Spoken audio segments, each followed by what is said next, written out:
થી શું કહે છે, કંઈ પણ પ્રાપ્ત થાય, પણ સંસારમાંથી મૃત્યુને નહીં પામવાનો ઔષધ પ્રાપ્ત નહીં. માટે અહીં લખે છે 7મી ગાથાની અંદર, લાખો કરોડો અબજો અનંત વર્ષો ગયા, પણ કાળ એટલે મૃત્યુ કહેતા જેનો સમય પૂર્ણ થયો તે પછી એક ક્ષણ પણ રહી શકતો નથી. કાળની મર્યાદા મુજબ કોઈ ક્ષણ ઘટાડી ન શકે અને કોઈ ક્ષણ વધારી ન શકે. એ સૌ આબાલ વૃદ્ધ જાણી શકે છે. આપણે કદાચ પરમાત્મા દ્વારા બતાવેલા ઘણા ઘણા ઘણા ઘણા વચનોનો વિરોધ કરી શકીએ અથવા કરતા હોઈએ કદાચ, તો પણ પરમાત્મા દ્વારા બતાવેલા આ વાસ્તવિક સંસારના સ્વરૂપને નકારવા માટે આપણા પાસે કોઈ એવો તર્ક નથી. કયો વચન? જન્મ તથા મૃત્યુ રૂપ પીડાનો વચન. પરમાત્માએ સ્પષ્ટ કહ્યું કે જ્યાં સુધી જીવ જુદા જુદા ભવો સંસારની અંદર કરે છે અને જ્યાં સુધી જીવ મોહથી મુંજાયેલો છે ત્યાં સુધી જીવ અવશ્ય અવશ્ય મૃત્યુને પામવાનો છે. વળી આમાં એવું તો છે નહીં કે પરમાત્માએ કહ્યું પણ આપણે પ્રત્યક્ષ તેને જોઈ નથી શકતા. આપણા આંખની સામે કેટલા લોકો મૃત્યુને પામે છે. 2 દિવસ પહેલા તો જાણે કે જીતા જાગતા બધા સ્વપ્ન લઈને અહીંયા ત્યાં દોડતા એવા એ પુરુષો, બાળકો, વૃદ્ધો, પ્રૌઢો 2 દિવસ પછી તેના શવ સાથે આપણે છેલ્લો વાર્તાલાપ કરતા સ્મશાનમાંથી નીકળતા હોઈએ છીએ અને ત્યારે 2 મિનિટ માટે તે સ્મશાનની અંદર જાણે આપણને લાગે કે મારો પણ નંબર આ રીતે ક્યારે પણ લાગી જશે. પણ આ વાસ્તવિકતા જે છે એ બહુ જાજી આપણા આંખની સામે ટકતી નથી, કેમ કે સંસારની અંદરના ભૌતિક સુખોએ એટલું બધું આપણને આકર્ષિત કર્યું છે કે ક્ષણવારના મહેમાન એવા આપણે પણ જાણે અમર થઈને સંસારની અંદર બેઠા છીએ એવી રીતે વર્તન કરીએ છીએ. સ્વયં તીર્થંકર પરમાત્મા મહાવીર સ્વામીને ઇન્દ્ર આવીને શું કહે છે? પરમાત્મા આપના શાસન ઉપર વિઘ્ન આવવાનું છે, આપ માત્ર આપનો એક સમયનો આયુષ્ય વધારી દો તો આપની હાજરીમાં આપના પુણ્યના પ્રભાવે આ જે ચક્ર છે, ભયંકર કાળ આવવાનો જે ચક્ર છે એ વીતી જાય અને આપના પુણ્યની હાજરીના કારણે તેનો પ્રભાવ વર્તમાનના સમયમાં ન પડે તો આપને હે પરમાત્મા હું વિનંતી કરું છું. ઇન્દ્ર સ્વયં પરમાત્માને વિનંતી કરે છે કે પરમાત્મા આપ એક સમયનો આપનો આયુષ્ય વધારો તો ભસ્મ ગ્રહ પસાર થઈ જાય, એની જે અસર છે, એનો જે પ્રભાવ છે તે આપના પુણ્યના સામે ટકી શકે તેવું નથી.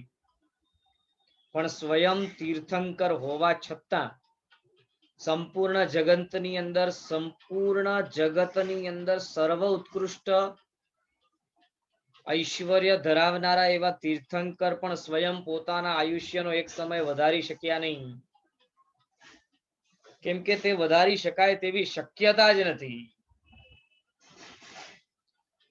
માટે આપણને આ ગાથાની અંદર સ્પષ્ટ જણાવવા માંગે છે કે ભાઈ મૃત્યુ રૂપી સર્પ દર વખતે પાછળ ને પાછળ ફરે છે અને જો એક વખત તેનો ઝેર, એનો ડંખ વાગ્યો તો પછી કોઈ ઈલાજ, કોઈ બચાવ શક્ય નથી. ગાથા નંબર 8 ની અંદર ફરી આગળ વિશેષ રીતે કહે છે, દિહર ફણિંદનાલે મહિયર કેસર દિશા મહદલ્લિલ્લે ઓપિયઈ કાલ ભમરો જણમયરંદ પુહવી પૌમે. શું કહે છે? હવે મૃત્યુને ભમરાની ઉપમા આપે છે. શેની ઉપમા આપે છે? ભમરાની. જે ભમરો જુદા જુદા ફૂલો ઉપર ફરતો હોય અને તે ફૂલોમાંથી જે પરગ છે તેને ગ્રહણ કરતો હોય તેવા ભમરાની અહીં મૃત્યુને આ ગાથાની અંદર ઉપમા આપે છે અને કહે છે કે સામાન્યથી લોકમાં એવી ખ્યાતિ ભમરાની પ્રસિદ્ધ છે.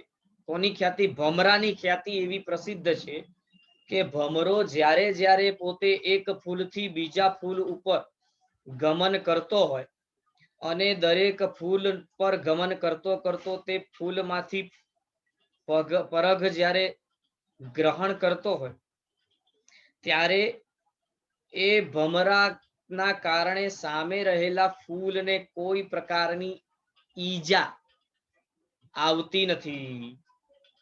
તે એટલો સુમધુર રીતે અને એટલો કાળજીપૂર્વક પગર ગ્રહણ કરે છે, પરગ ગ્રહણ કરે છે કે સામે ફૂલને કોઈ પણ પ્રકારની તકલીફ નથી થતી. પરંતુ આપણા આશ્ચર્યની વાત એ છે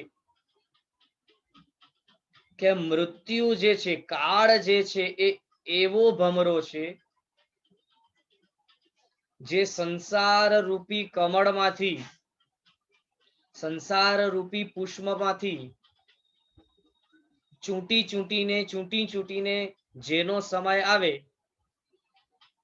તે પ્રમાણે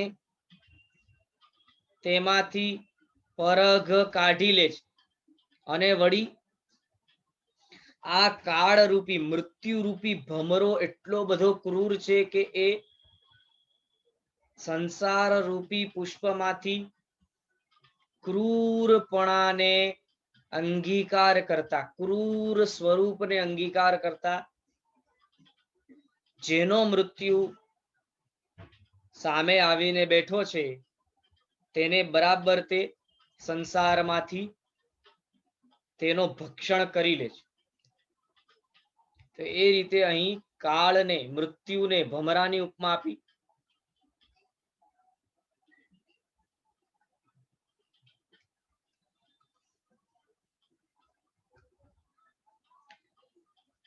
તો લખે છે, લોકમાં એવી પ્રસિદ્ધિ છે કે ભમરો કમળના રસનું આસ્વાદન કરે પણ કમળને ઈજા ન થવા દે. તે પ્રમાણે થોડા મીઠા મધુર સ્વરે રસપાન કરે. પણ ખેદની વાત એ છે કે કાલ રૂપી ભ્રમરનું સ્વરૂપ વિચિત્ર જણાય છે. જો અહીંયા મૃત્યુને ભ્રમરની ઉપમા, કાલને એટલે કે મૃત્યુને ભમરાની ઉપમા આપી અને કહે છે કે તેનું તો સ્વરૂપ, તેનો તો સ્વભાવ જ વિચિત્ર છે. કેવો છે? કાલ રૂપી અસંતોષી ભ્રમર પૃથ્વી રૂપી કમલમાંથી જન સ્વરૂપ તમામે તમામ રસને ક્રૂરતાથી ચૂસી લે છે. એટલે જીવ તરીકે રહેલા પૃથ્વી તલ ઉપર જીવતા જંતુઓને, જીવતા જીવોને મૃત્યુ નજીક આવતે છતે તરત જ ક્રૂરતાથી તે પૃથ્વી રૂપી કમલમાંથી, પૃથ્વી રૂપી પુષ્પમાંથી રસ ચૂસી લે છે. અર્થાત કાલ કોઈ પણ માણસનું ભક્ષણ કર્યા વિના રહેતો નથી. વળી ભમરા મુખ્ય સ્વરૂપે ભમરાની ટેવ એવી હોય કે એક પુષ્પમાંથી થોડોક રસ લઈ અને બીજા પુષ્પ ઉપર જાય. પણ આ કાલ રૂપી, મૃત્યુ રૂપી જે ભમરો છે ને, એ ભમરો એવો છે કે પૃથ્વી રૂપી પુષ્પમાંથી થોડોક પણ રસ છોડી દેતો નથી. દરેકે દરેક જીવને જંતુને તે અવશ્ય ગ્રહણ કરે છે, પોતાની ખોરાક બનાવે છે. માટે લખે છે કે કાલ કોઈ પણ માણસનું ભક્ષણ કર્યા વિના રહેતો નથી. અહીં ગ્રંથકારે કમળના નાળચાને એટલે કમળની નીચેની જે દાંડી હોય એ દાંડીને શેષ નાગની ઉપમા આપી. એટલે આપણે ચિત્રની કલ્પના કરીએ કે નાગ આમ શેષ નાગ બેઠો છે, ઊભો છે, અને એના ઉપર કમળનો ડોડો, પૃથ્વી રૂપી કમળનો દોડો ઉપર દેખાય છે. હવે નાગ ડોલે છે, નાગ એ શું છે? કમળની દાંડી. તો ગ્રંથકાર શ્રી એ પ્રમાણે કલ્પના કરે છે કે જાણે શેષનાગ પોતાના મસ્તકની ઉપર પૃથ્વી રૂપી કમળને લઈને બેઠો છે. અને લોકમાં કહેવાય છે કે આ સમગ્ર પૃથ્વીને શેષનાગને માથા ઉપર લીધી છે, એવો લૌકિક પ્રવાહમાં વચન સંભળાતો હોય છે. તો તે અપેક્ષાએ કલ્પના કરીને શું કહે છે? કમળમાં જેમ કેસરા હોય તેમ પૃથ્વીમાં પર્વતો ને કેસરાની ઉપમા આપી. કમળના પાનને 10 દિશાઓની ઉપમા આપી. આખી પૃથ્વી રૂપી કમળના રસને નિરંતર પીવા છતાં કાળ રૂપી ભ્રમર તૃપ્ત થયો જ નથી, થશે પણ નહીં. માટે હે ભાગ્ય પુરુષો, ભાગ્યવંત પુરુષો, ભાગ્યશાળી પુણ્યશાળી પુરુષો, આત્માના સ્વરૂપને પામવા માટે આત્મ સાધનામાં પ્રમાદ કરશો નહીં. ગ્રંથકાર શ્રી ખાસ કરીને આપણને આવા જુદા જુદા ઉદાહરણો આપીને વૈરાગ્ય પમાડવાને ઈચ્છે છે. કેમ કે ગ્રંથનું નામ જ વૈરાગ્ય શતક છે.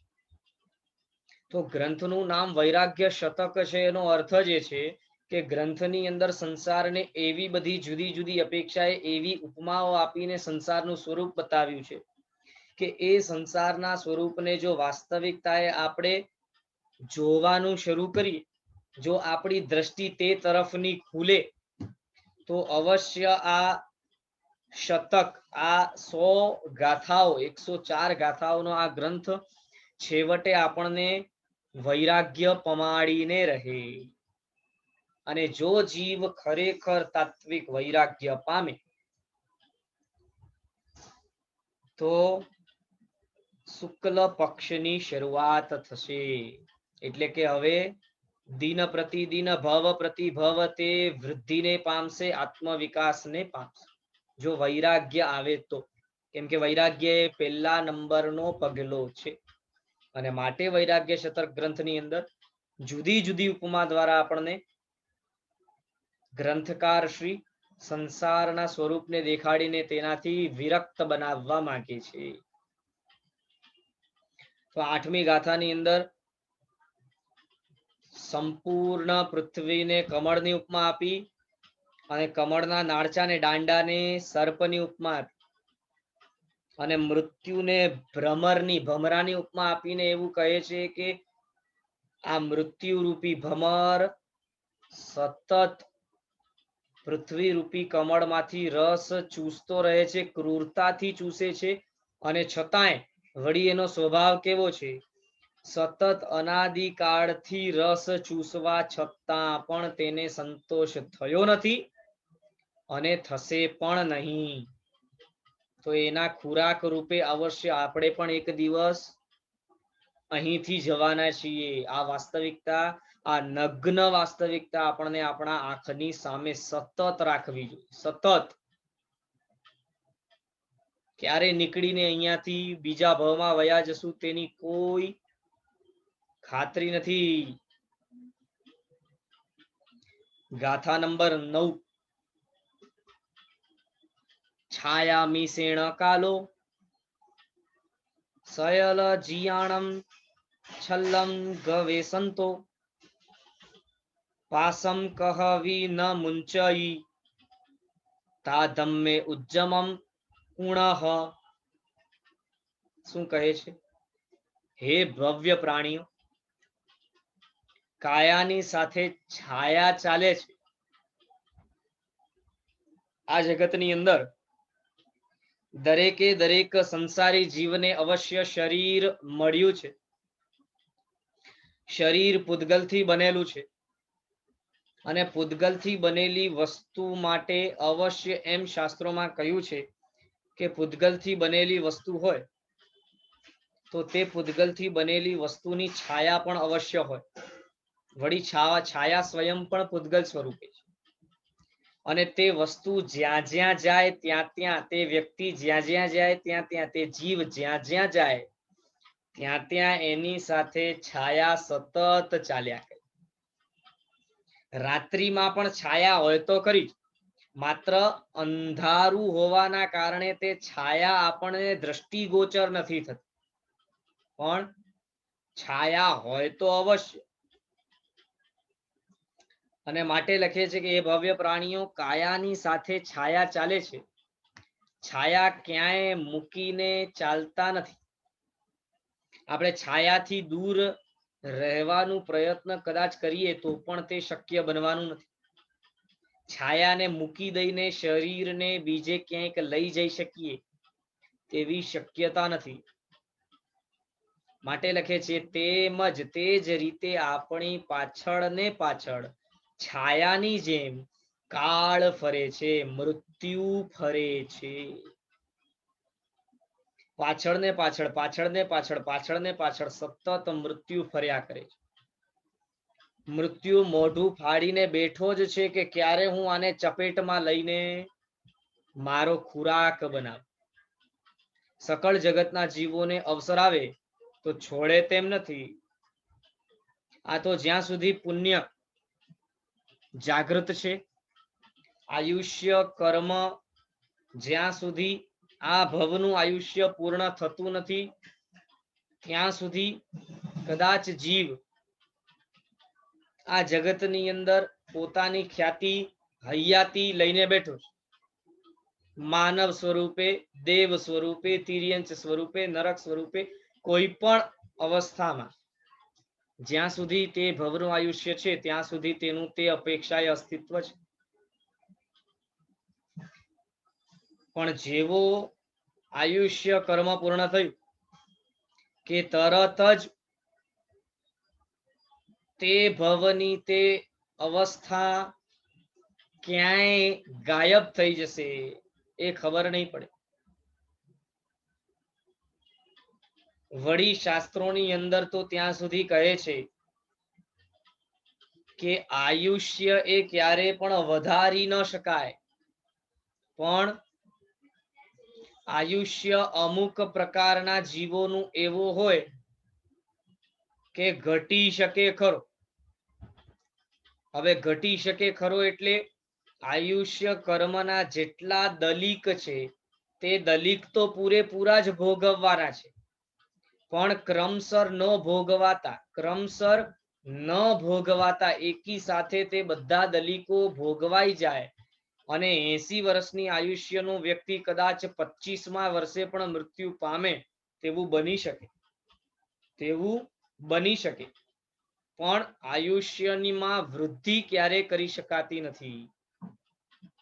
આયુષ્ય કર્મના જેટલા દલિકો છે તે દલિકોમાં એક પણ દલિકની વૃદ્ધિ કરી શકાતી નથી. તો વર્તમાન ભવનું આપણને જે આયુષ્ય મળ્યું છે તે આયુષ્યમાં એક પણ કર્મ દલિકની વૃદ્ધિ કરી શકવાના નથી.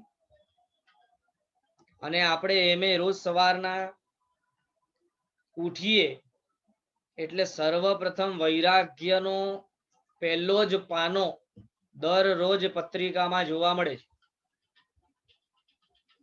આપણે બધા બરાબર આ હકીકતથી વાકેફ છીએ કે આપણે બધાને સવારના પત્રિકામાં ક્યારેક 2, ક્યારેક 1, ક્યારેક 4, ક્યારેક 12 ફોટાઓ જોવા મળે છે. અને એ પણ વાસ્તવિકતા છે કે આપણો ફોટો પણ તે પત્રિકાની અંદર ક્યારેક ને ક્યારેક આવશે. અને જે દિવસે ફોટો આવશે તે દિવસે પત્રિકા આપણે જોઈ શકવાના નથી. જુઓ કેવી કરુણતા છે. આ કેવી કરુણતા છે કે જેના ફોટો પત્રિકામાં છપાય છે તે બીજાના ફોટો આપણે જોઈએ છીએ, પણ એ જ પત્રિકાના પાના ઉપર જ્યારે આપણો ફોટો છપાશે ત્યારે આપણે તે ફોટાને જોવા માટે હશું નહીં. માટે મૃત્યુના સત્યથી વાકીફ કરાવવા માંગે છે, તેનું સ્વરૂપ દર્શાવવા માંગે છે, અને માટે આ ગાથાની અંદર એ રીતે કહે છે કે સતત સાયાની જેમ, છાયાની જેમ પાછળ પાછળ ને પાછળ સકળ જગતના જીવોને અવસર આવે તો છોડે તેમ નથી. માટે કાળ એટલે મૃત્યુ આપણો કોળિયો ન કરી જાય તે પહેલા આપણે ઉદ્યમવંત બનીને ધર્મની આરાધના કરવાની જરૂર છે. આપણે કદાચ આપણી જીવનની સમયની જે આપણે ગોઠવણ કરી છે એના ઉપર ક્યારેક કદાચ દ્રષ્ટિ નાખીએ તો આપણને ખ્યાલ આવશે કે મોટા ભાગનો બધો સમય આપણે એમાં વેડફીએ છીએ કે જે ક્યારેય આપણને કામ આવવાનું જ નથી. પાછું એક ઠેકાણે ખૂબ સુંદર વચન વાંચ્યું હતું કે તમારા મૃત્યુ પછી તમારા બેંકમાં જેટલી બેલેન્સ હશે, તમારા પાસે જેટલી સંપત્તિ મૃત્યુ પછી તમારા નામે હશે, તે બધી સંપત્તિ એ સંપત્તિ હશે કે જે કદાચ તમે કમાવા કે મેળવવા માટે ન દોડ્યા હોત તો વાંધો ના આવે, સમય બચી જાય. જેની ખરેખર જરૂર નહોતી તે સંપત્તિ તમારા મૃત્યુ પછી રહી છે.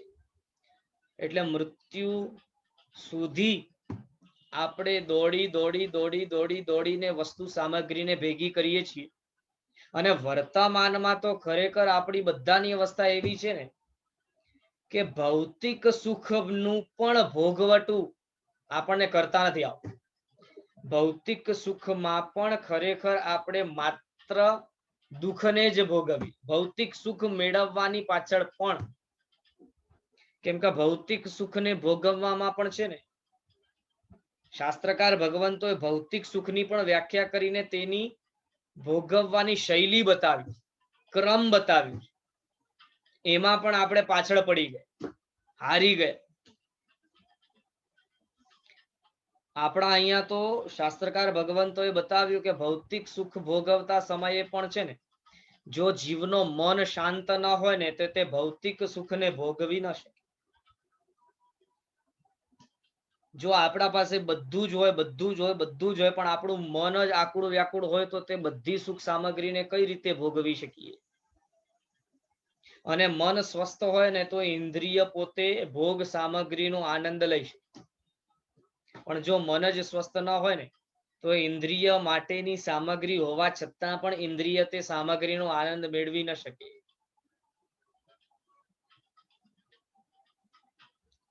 હર્ષદ મહેતાનું કેસ આપણને બતાવ્યું છે. રિસન્ટમાં પિક્ચર બહાર પડ્યો છે 1992 નો સ્કેમ, હર્ષદ મહેતા સ્કેમ. ખરેખર એ જે પિક્ચર છે ને એ વૈરાગ્ય પામવા માટેનું અમોઘ સાધન છે. હમણાં માટે આખી જિંદગી પોતે દોડ્યો દોડ્યો દોડ્યો દોડ્યો દોડ્યો, 600 થી વધારે કેસ, આવામાં મિલકત હોવા છતાં પણ ખરેખર રાતમાં ઊંઘ આવે? મન કેટલો બધો બેચેન હોય, કેટલો બધો મન અસ્વસ્થ હોય, અને સતત જ મનમાં તે વિચારણાઓ ચાલતા હોય, અને તેવા અસ્વસ્થ મન સહિત તે વ્યક્તિ ખરેખર બધી સંપત્તિને ભોગવવાની ઈચ્છા કરે ને તોય સુખેથી ભોગવી ન શકે. 47 વર્ષની 47 વર્ષની ઉંમરમાં તે હર્ષદ મહેતા મૃત્યુ પામ્યો. હવે જ્યારે મિલકત ભેગા કરવા માટેની મહેનત કરી રહ્યો હતો ત્યારે ન પોતાના પરિવારને સમય આપ્યો, ન પોતાની માતાને સમય આપ્યો, ન પોતાની પિતાની વાત સાંભળી, ન પોતાના બાળકોને સમય આપી શક્યો. આ બધું તો છોડો, ખરેખર પોતા માટે ક્યારે કોઈ સમય કાઢી જ નથી. અને મૃત્યુ પછી પરિવાર માટે પણ શું છોડીને ગયો? માત્ર નિંદા પાત્ર બને તેવી અવસ્થા છોડીને ગયો. પરિવારજનો પણ નિંદા પાત્ર બને અને એના મર્યા પછી પણ એના કેસ પાછળ દોડ્યા કરે એવી વ્યવસ્થા છોડીને તે વ્યક્તિ ગયો. તો મેળવ્યું શું? અને ઉપરથી લોકોની ગાળો ખાધી તે અલગ, લોકોના પૈસા જે એના કારણે ડૂબ્યા તે અલગ. એટલે આટલું બધું દોડી દોડી દોડીને પણ આખરે મેળવ્યું શું? શૂન્ય. શૂન્ય, કશું જ નહીં. 47 વર્ષની ઉંમરે મૃત્યુ પામે એટલે તે સમયે જેટલી પણ મિલકત હતી તે બધી એની પાછળ રહી ગઈ.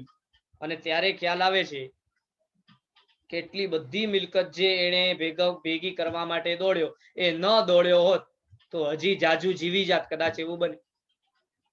પણ આયુષ્ય ઓછું થઈ ગયું. અને આપણે પણ ખરેખર જો આપણા રોજિંદી ક્રિયામાં દ્રષ્ટિ કરીએ તો આપણે પણ ક્યાંક આવું તો નથી કરી રહ્યા. અને જોવા જેવું છે, દરરોજ સવાર થાય ને એક જ એક રૂટીન, દોડો દોડો ને દોડો. પુરુષ હોય તો ઘરના પૈસા માટે દોડતો, સ્ત્રી હોય તો બીજી વસ્તુઓ માટે, ઘર સંભાળવા માટે, ફલાણી ઢીકણી વસ્તુઓ માટે દોડમ દોડો. બાળકો હોય તો કોમ્પિટિશનમાં આગળ વધવા માટે, ભણવા માટે દોડતા. વૃદ્ધ હોય તો પોતે પોતાથી જ દોડતા. આવી લગભગ આપણી બધાની અવસ્થા છે. શા માટે? બસ આ એક વાસ્તવિકતાને આપણે દ્રષ્ટિની સામે નથી રાખી માટે. મૃત્યુ છાયાની જેમ પાછળ પડ્યું છે, એ વાસ્તવિકતા જો ખરેખર આંખની સામે હોય તો આપણે દોડવાનું ઓછું કરી દઈએ. ચલો એટલું આપણે સમજીએ છીએ કે સંસારમાં છીએ ત્યાં સુધી સંપૂર્ણપણે ધન સંપત્તિ નહીં હોય તેનાથી નથી ચાલવા. એટલે જરૂરિયાત પૂરતી સંપત્તિ હોય એટલું દોડીને પછી તો બસ કરી શકીએ છીએ ને, પણ નહીં. આપણે આપણી મર્યાદા નક્કી કરી જ નથી. સમય ફોગટ ગુમાવ્યા વિના આપણને ચેન પડતો જ નથી. અને માટે ગ્રંથકાર શ્રી આપણને વૈરાગ્ય પમાડવા માંગે છે. આ સંસારના સ્વરૂપને ઓળખાવીને દોડવાનું બંધ કરાવવા માંગે છે. ગાથા નંબર 10. કાલમ્મી અણાઈએ જીવાણમ વિવિહ કમવસગણમ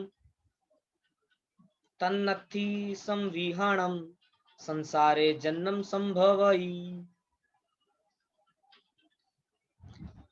કાલ, કર્મ, જીવ અને સંસાર એ અનાદિથી છે. અનાદિ છે. કર્મને વશ બનીને જીવ ચારે ગતિમાં 84 લાખ યોનિમાં પરિભ્રમણ કરવાનું બાકી રાખ્યું નથી. શાસ્ત્રકાર ભગવંતો અમુક સિદ્ધાંતો આ જગતના આપણને સ્પષ્ટ કરાવવા માંગે છે અને તેમાં કહે છે કે આ સંસારના, આ સંપૂર્ણ જગતના મુખ્ય બે જ દ્રવ્યો છે, તે છે જીવ અને જળ. અને જીવ તથા જળ એ બંને આ જગતમાં અનાદિકાળથી અસ્તિત્વમાં છે. અનાદિકાળથી અસ્તિત્વમાં છે. એટલે તમે અને હું, આપણે અનાદિકાળથી આ જગતની અંદર અસ્તિત્વમાં છીએ. અને એવા અનાદિકાળના અસ્તિત્વની અંદર કર્મ સાથે સંકળાયેલા એવા આપણે ભૂતકાળમાં અનંત ભવો કરીને આવ્યા. હવે વિચાર કરો, આ ભવની અંદર આપણે જે કરીએ છીએ ને, અને કરીને જે મેળવીએ છીએ ને, નાનપણમાં ભણવાની મહેનત કરી, ભણવામાં કોમ્પિટિશનમાં પુણ્યના કારણે કદાચ કોક સારા નંબર આવ્યા અને પેલા બીજા નંબરમાં આપણે સ્કૂલમાં, કોલેજમાં કદાચ પ્રખ્યાત બન્યા, તો શું આવું ભૂતકાળમાં પેલા ક્યારે કર્યું નથી? શું પેલું વહેલું કરીએ છીએ કે પેલી વહેલી વખત આવું થાય છે કે સ્કૂલમાં પેલા નંબર આવ્યા અને આનંદ મળ્યું? આ તો ભૂતકાળમાં કેટલી વખત કરી આવ્યા, કેટલી વખત. તો પણ હજી આપણને સંતોષ થયો નથી. કેમ કે શાસ્ત્રકાર ભગવંતો છે ને મનને શેની ઉપમા આપે છે એ ખરેખર સમજવા જેવી. એક કથાનકથી આપણે તેને જાણવાનો પ્રયત્ન કરીએ. એક વખત એક ફકીર એક રાજાના રાજ્યની અંદરથી પસાર થઈ રહ્યા હતા, અને ત્યારે તે રાજ્યની અંદર તે રાજા જે રાજ કરતો હતો તેના વિષયમાં એ ફકીરે એવું સાંભળ્યું કે રાજા બહુ દયાળુ છે. જો રાજા પાસે કોઈ કંઈ માંગવા જાય તો તે રાજા ક્યારે પણ તેને પાછો ખાલી હાથે મોકલે નહીં. ક્યારે પણ તે રાજા તેને ખાલી હાથે પાછો મોકલે નહીં. જે માંગે તે રાજા એને આપે. અને હજી સુધીમાં રેકોર્ડ હતું કે રાજાના દ્વારથી કોઈ ખાલી હાથે પાછો ગયો નહોતો. પાછો રાજા ન્યાય નીતિ મુજબના કાર્યો કરનારો ધર્મ પ્રેમી એવો રાજા. એ ફકીરે રાજાની ખ્યાતિ સાંભળી તો તે નગરની અંદર તે રાજ્યની અંદર તે જે ફકીર છે એ રાજા પાસે પહોંચ્યો, અને રાજા પાસે પહોંચ્યો એટલે રાજાએ તેને સભામાં આમંત્રિત કર્યો, તેનો સ્વાગત કર્યો અને એને કહ્યું કે ભાઈ કહો શું જોઈએ છે, જે જોઈએ આપ. ત્યારે ફકીરે શું કહ્યું, મને રાજન બીજું કશું જ નથી જોઈતું. મારા પાસે એક નાનકડો પાત્ર છે. આ નાનકડા પાત્રને છે ને તમે ભરી આપો. બાકી મને બધું બહુ જાજુ કશું જોઈતું નથી. આ નાનકડો જે મારો પાત્ર છે એને તમે ભરી આપો. શેનાથી ભરો એ તમારી ઈચ્છા. જેનાથી ભરવું હોય એનાથી ભરી આપો, પણ ખાલી આટલા નાનકડા પાત્રને તમે ભરી આપો તો હું ચાલતો થાઉં. તો રાજાએ એ નાનકડા પાત્રને ભરવાનો પ્રયત્ન શરૂ કર્યો અને તેમાં તેની સંપત્તિ માંથી અમુક સોના મોરો નાખી. તો એ સોના મોરો નાખી એટલે પાત્રમાં સોના મોરો નાખ્યા પછી સોના મોરો ક્યાંય ગઈ ખબર ન પડી. હીરા મોતી માણેક નાખ્યા, ઝવેરાતો નાખ્યા, પાત્ર ભરાય નહીં. વસ્તુ ખાલી ની ખાલી થતી જાય, પાત્ર ભરાય નહીં. એમ કરતા કરતા કરતા કરતા કરતા છેવટે સંપૂર્ણ રાજ્ય રાજાએ એ પાત્રની અંદર મૂક્યું, પણ પાત્ર ભરાય નહીં. ત્યારે રાજા થાક્યો અને હાથ જોડીને એ ફકીરની સામે વિનંતી કરીને પૂછે છે રાજન કે હે ફકીર, આ તમારો પાત્ર તો એવો તો કેવો પાત્ર છે કે જે ભરાતો જ નથી. ત્યારે ફકીરે કહ્યું કે રાજન, તમે શું આ જગતનો ઇન્દ્ર સ્વયં પણ આવીને આ પાત્રને ભરવાનો પ્રયત્ન કરે ને તોય આ પાત્ર ભરાવાનો નથી. ત્યારે રાજન એને પૂછે પણ એના પાછળનું કારણ શું છે? તો ફકીર કહે છે કે રાજન, આ પાત્ર છે ને એ જીવના મનમાંથી બનેલું. શું કહે છે? આ પાત્ર જે છે એ જીવના મનમાંથી બનેલું છે, અને જીવનો મન છે જ એવો કે એમાં કેટલું પણ નાખો એ ક્યારેય સંતોષ પામવાનો જ નથી. એ ભરાવાનો જ નથી. આપણે અનાદિકાળમાં ભૂતકાળમાં એટલું બધું ભમ્યા કે કેટલા ભવો કર્યા, જુદા જુદા ભવો કર્યા, દુઃખો સહન કર્યા, અહીંયા ત્યાં પીડાયા, નિગોદથી કરીને પંચેન્દ્રિય ભવો સુધીના બધા ભવો કર્યા. દરેક ભવોની અંદર વળી ક્યારેક રાજા તો ક્યારેક રંખ બને, પણ છતાંય મન હજી સંતોષાયો નથી. કેમ કે મનનો સ્વભાવ જ એવો છે કે એને ક્યારે સંતોષ મળવાનો જ નથી. માટે શાસ્ત્રકાર ભગવંત અહીં કહે છે કે કર્મ હજી પણ કેળો નહીં છોડે ત્યાં સુધી પરિભ્રમણ કરાવ્યા જ કરશે. અનાદિકાળથી કર્મ પાછળ લાગેલા છે, અનાદિકાળથી. અને કર્મ સત્તા તો એવી સત્તા છે ને કે મૂળ કરતા વ્યાજ વધારે લે છે.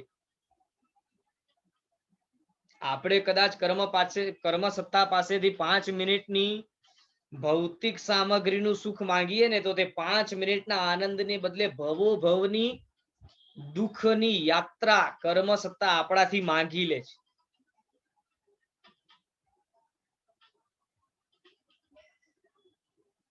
આવા પ્રકારની કર્મ સત્તા સામે જો આપણને જીતવું હોય, જો કર્મ સત્તાને હરાવવી હોય, તો એક જ સત્તા છે, આપણી પોતાની સત્તા, ધર્મ સત્તા.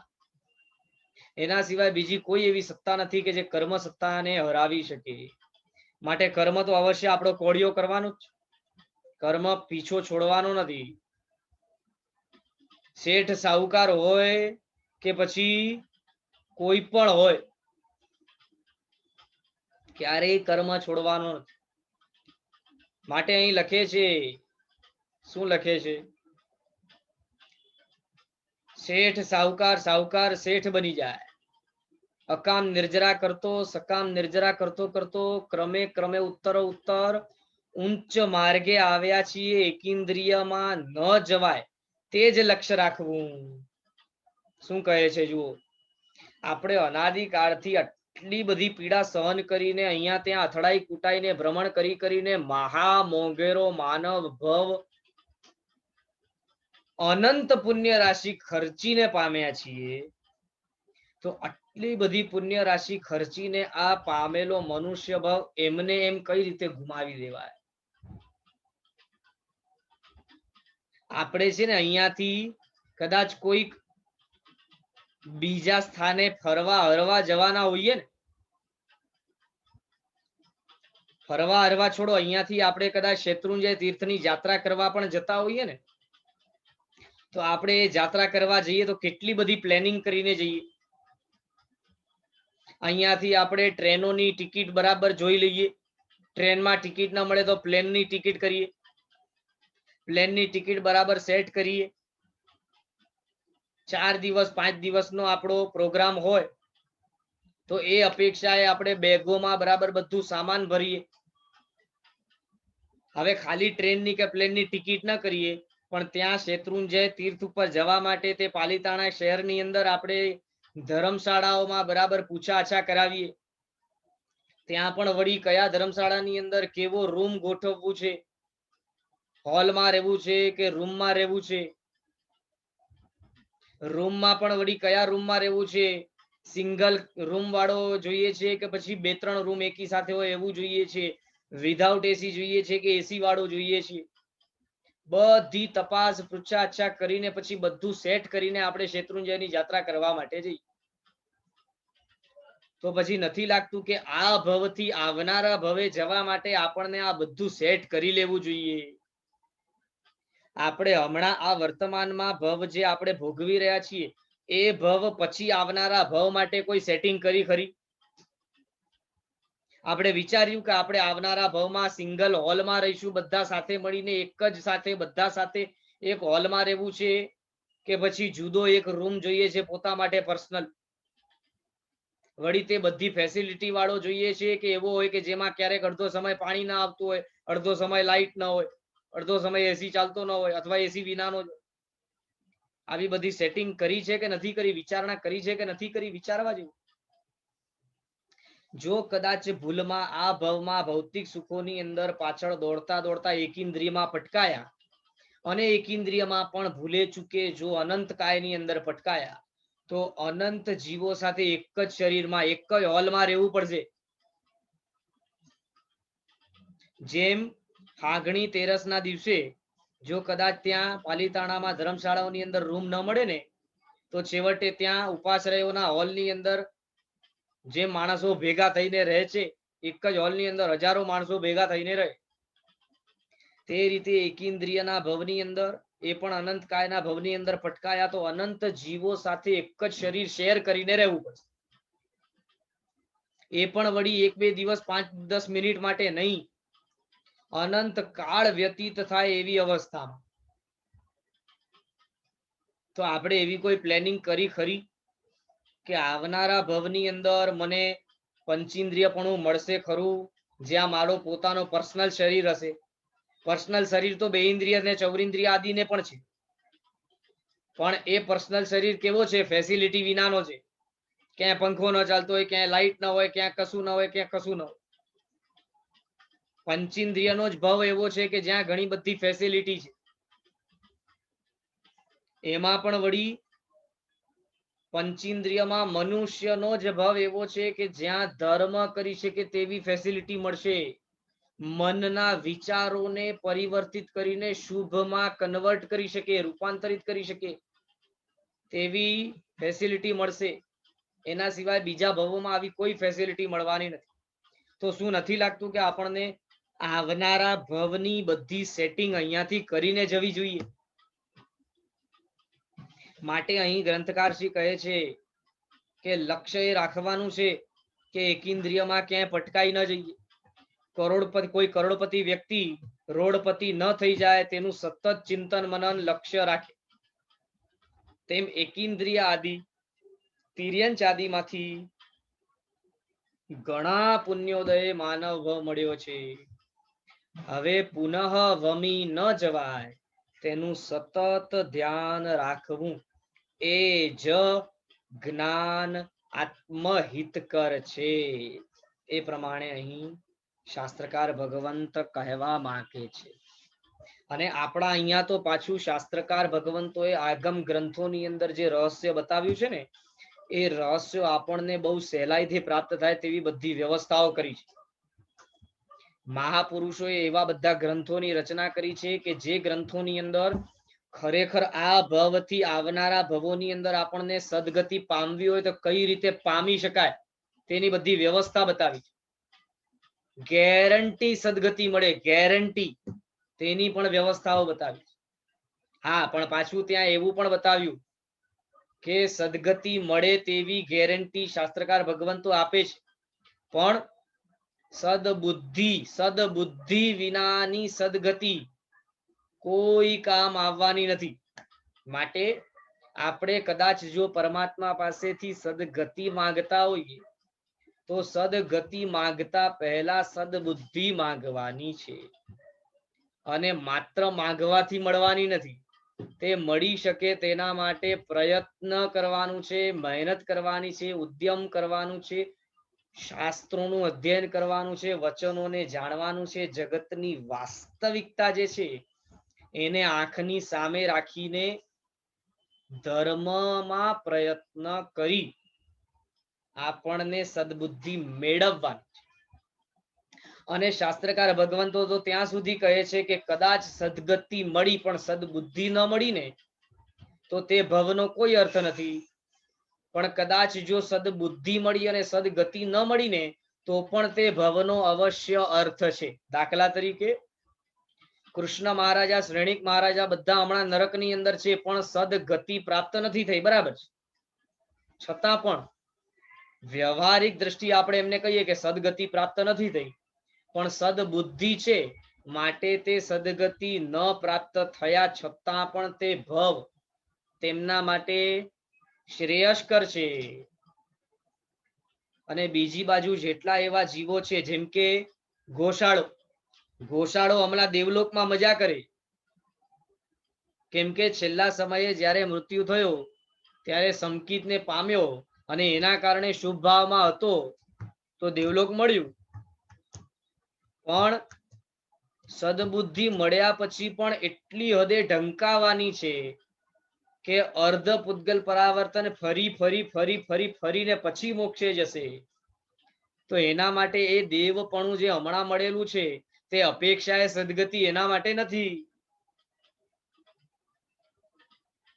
તો આપણને બંને વસ્તુની વ્યવસ્થા સાથે કરવાની છે, સદગતિની પણ અને સદબુદ્ધિની પણ. અને પહેલા નંબરે સદબુદ્ધિની, પછી સદગતિની. પણ આપણા અહીંયા છે ને વ્યવસ્થા જ ઊંધી છે. આપણને એવું લાગે કે ઠીક છે ને, હવે 2-4 વખત થોડા ઘણા અનુષ્ઠાનો કરી લીધા અને સદગતિ નક્કી થઈ ગઈ તો બસ થઈ ગયું, એક ભવ આપણો સિક્યોર થઈ ગયો ને, આગે દેખા જાયગા, પછી શું ચિંતા. આવી આપણી મનોવૃત્તિ થઈ ગઈ છે. અને ખરેખર જો આજની તારીખમાં પણ આપણે ધર્મ કરતા હોઈએ ને તો તેના પાછળ પરલોકનું ડર છે, ધર્મ પ્રત્યેની રુચિ નથી. ધર્મ પ્રત્યેની રુચિ સાથે ધર્મ થાય તો કંઈક જુદો જ થાય. અને પરભવના દુર્ગતિના ડરથી જો ધર્મ થાય તો એ જુદો થાય. આપણા દ્વારા થનારો, આપણા બધા દ્વારા થનારો ધર્મ કેવો છે? પરગતિના દુર્ગતિ રૂપ દુઃખના ડરથી થતો ધર્મ છે. તેવો ધર્મ કરી પણ લીધો તો શું કામ? માટે શાસ્ત્રકાર ભગવંતો કહે છે, ધર્મ ગમે અને ધર્મ થાય તો ધર્મ ફળે. ધર્મનું ફળ ગમે અને માટે ધર્મ થાય તો ધર્મ ન ફળે. શું કહ્યું? પાછું રિપીટ કરું. ધર્મ ગમે અને ગમ્યા પછી ધર્મ થાય તો તે ધર્મ ફળે. પણ ધર્મથી મળતું ફળ જે છે એ ધર્મથી મળતું ભૌતિક ફળ ગમે અને એના કારણે જો ધર્મ કરી તો તે ધર્મ આપણને આધ્યાત્મિક જગતમાં કંઈ કામનું નથી. તો આપણને ખરેખર ચકાસવા જેવું છે કે આપણે એવું તો ધર્મ નથી કરતા ને કે જે આપણને શૂન્ય ફળ આપનારું બને. અહીં આજ માટે આપણે આટલી ગાથાઓ રાખીએ છીએ. 10 ગાથાઓ આપણે અહીં પૂર્ણ કરી. પ્રશ્નોત્તરી તરફ આગળ વધીએ. કોઈને પ્રશ્નો હોય તો હેન્ડ રેઝ કરી શકશો.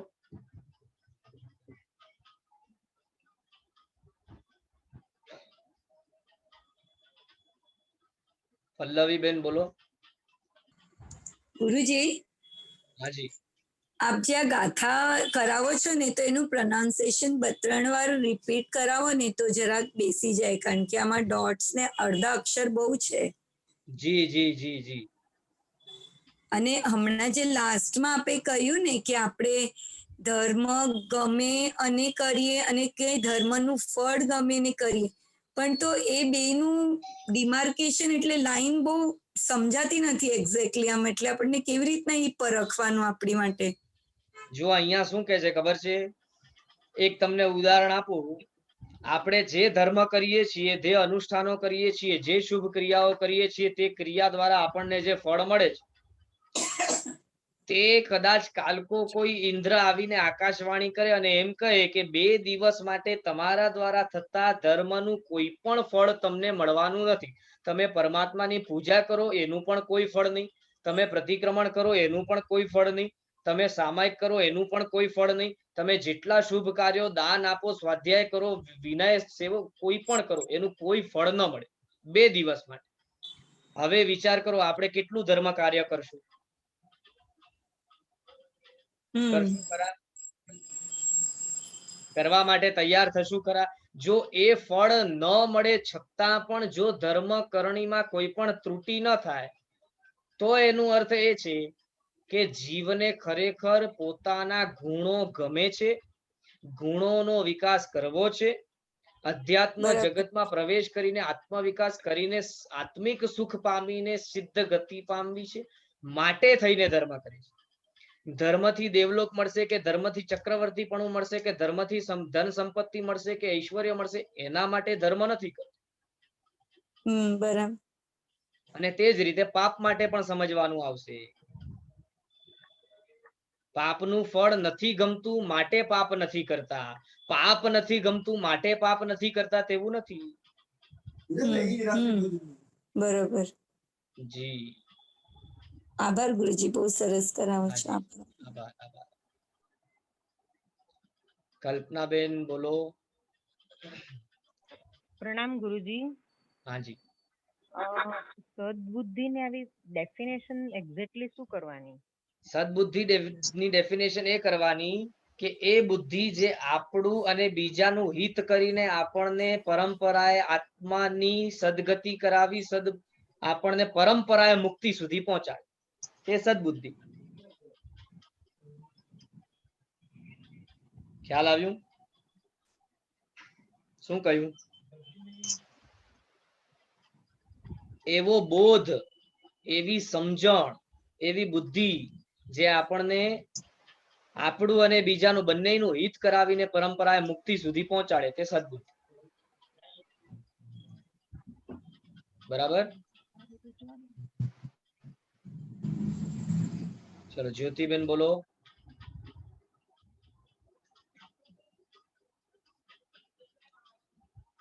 જ્યોતિબેન શાહ અનમ્યુટ કરજો. મારા પ્રશ્નનું ઉત્તર મળી ગયું. પહેલા પલ્લવી બેને પૂછ્યું ને હા પ્રશ્ન હતો મારો. ભલે ભલે ભલે. આરતી બેન બોલો. પ્રણામ ગુરુજી. હાજી પ્રણામ. પ્રશ્ન તો એ જ હતો જે પહેલા એમણે પૂછ્યો પલ્લવી બેને, બરાબર પણ બરાબર. જો આપણે આપણે બીજા ભાવને જો ધ્યાન ન રાખીએ અને એની ચિંતા ન કરીએ તો પછી ધર્મ કરીએ છીએ તો પરભવમાં સદગતિ મળવા માટે જ આમ તો ધર્મ કરીએ છીએ. આમાં તો કેવું છે ખબર છે, શાસ્ત્રકાર ભગવાન તો એમ કહે છે કે જો ખરેખર ધર્મ ગમ્યા પછી જે જીવ ધર્મ કરે ને એને અવશ્ય સદગતિ સાથે જ આવે. હા, એ તો એટલે પહેલા જયારે શરૂઆત કરી ત્યારે ભલે સમજ ઓછી હોય કે પરંપરાથી કરતા આવીએ છીએ, પણ જ્યારથી સમજ આવે ત્યારથી તો હા પ્રમાણેનો ધર્મ કરીએ કે ભાઈ જેમ આપણે કીધું કે પાલિતાણા જવા માટે તૈયારી કરવી પડે છે, તો તેવી રીતે પરભવમાં જવાની તૈયારી ધર્મરૂપ ચોક્કસ. શાસ્ત્રકાર ભગવાન તો એ ના નથી પાડી, પરભવની તૈયારી કરવાની હા જ પાડી છે, પણ સાથે સાથે એમ કે છે કે માત્ર એકાદ ભવની તૈયારી કરવાની નથી, પરંતુ પરંપરાએ ભવ દર ભવ આપણને એવી અવસ્થા પ્રાપ્ત થાય કે જે આપણને પરંપરાએ મુક્તિ સુધી પહોંચાડે એવી તૈયારી કરવાની. હા, બરોબર છે. એટલે ધર્મ ભલે ગમે કે ના ગમે પણ ધર્મ રોજ કરતા તો રહીએ જ છીએ, એટલે ફળની થોડી ઘણી ફળની આશા તો રાખીએ તો ખરા જ ને. ના ના, આશા એ ખાલી ભૌતિક અપેક્ષાની આશા હોય ને તો એ આશા આપણું કચ્ચર ગાણ બોલાવી. ના ના, ભૌતિક તો નથી પણ આત્મિક થોડી ઘણી તો ખરી જ. આત્મિક આશા તો રાખવાની જ છે. આત્મિક આશા ન રાખીએ ને તો ન ચાલે. અચ્છા, જી જી, આત્મિક આશા તો હમણાં રાખવાની જ. અને બીજો પ્રશ્ન તો કે એકેન્દ્રિયમાં ન જવું પડે એના કારણો, એટલે કેવી પરિસ્થિતિ નહીં કરવાની. સર્વપ્રથમ તો આપણા માટે સૌથી ઈઝી ઉપાય, સદગતિ પામવાનો સૌથી ઈઝી ઉપાય વીરતીમાં રહેવું એ છે. જેટલા પણ નિયમ પચકાણો આદિમાં આપણે દ્રવ્યથી પણ રહ્યા ને, ભાવથી નહીં માત્ર દ્રવ્યથી પણ રહ્યા ને, તો પણ દ્રવ્ય વીરતીની હાજરીમાં જેનું પણ મૃત્યુ થશે તેને અવશ્ય સદગતિ પ્રાપ્ત થશે. અચ્છા, જી જી, આભાર. હાજી આભાર. ચલો આજ માટે હવે આપણે એટલું રાખીએ છીએ. જીનાજ્ઞા વિરુદ્ધ બોલાય તો મિચ્છામિ દુક્કડમ, સર્વમંગલ માંગલ્યમ, સર્વકલ્યાણ કારણમ, પ્રધાનમ સર્વધર્માણામ, જયનમ જયતિ શાસનમ, જીન શાસન દેવ કી જય. પ્રણામ પ્રણામ બધા.